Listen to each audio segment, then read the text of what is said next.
Уважаема госпожо кмет на община Казанлък, уважаеми господин конституционен съдия, Ваше високо преосвещенство, уважаеми народни представители, уважаеми министри, уважаеми дами и господа и скъпи сънародници, честит празник!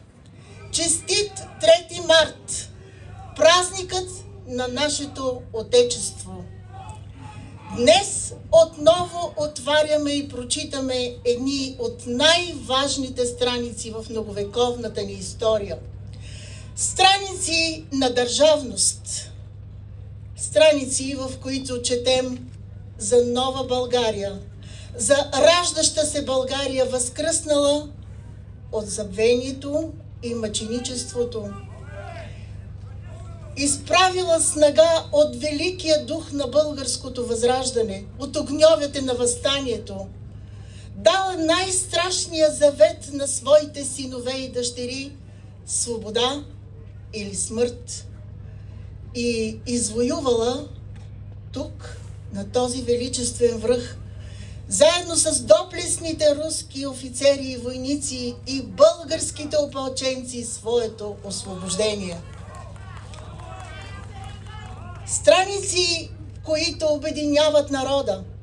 Страници, които ни карат днес гордо да застанем пред българския трибагреник и с дълбока признателност, с почит, да кажем: герои, не сте забравени.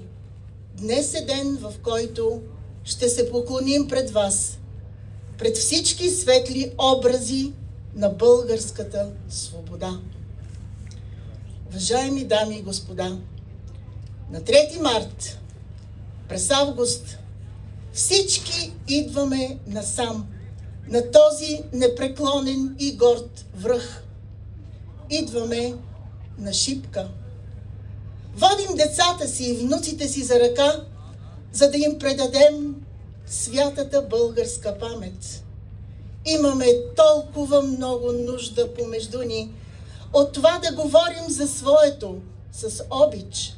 На висок глас днес от този висок връх да се чува: ние, нас, българи, да виждаме блясъка в очите на децата си, които са усетили дълбокия корен на своята история.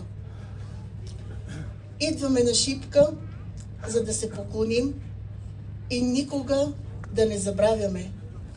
Защото времето минава, но пред този връх, който 148 години се вписа завинаги в българската памет и в българското съзнание, времето е безсилно.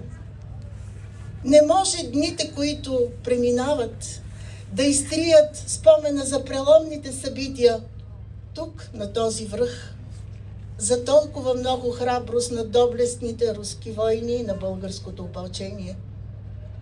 Точно тук на Шипка, преминаващите минути, часове, години, векове не затъмняват, а блести с още по-голяма сила нашето поклонение и признателност за чутовния им подвиг и за чутовната им храброст.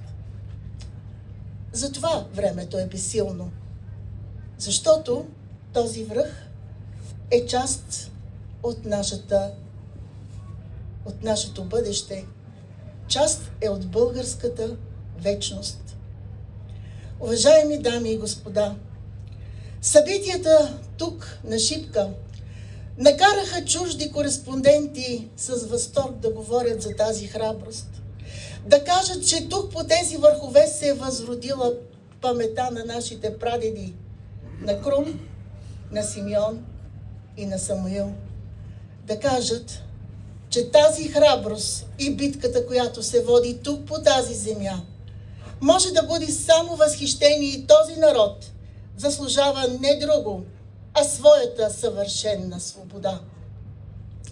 Затова този връх и орлово гнездо са сложили печата на историята върху съдбата на целия ни народ, върху съдбата на всеки един от нас.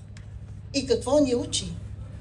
Учи ни, скъпи сънародници, какво е да бъдеш свободен вътре в себе си. Какво е вярата? Учи ни как да продължим напред. Учи ни, що е любов към Отечеството.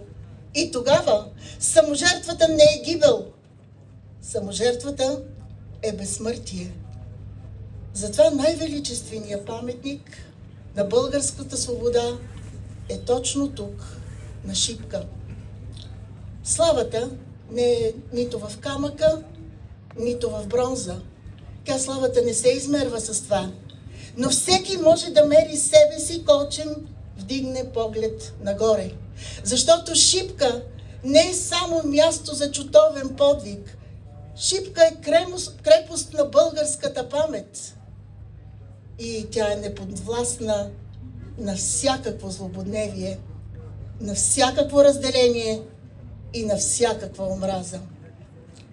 Затова Балканът, каквато и буря да захваща, ще препраща славата дивна, като някой ек, от урва на урва и от век на век.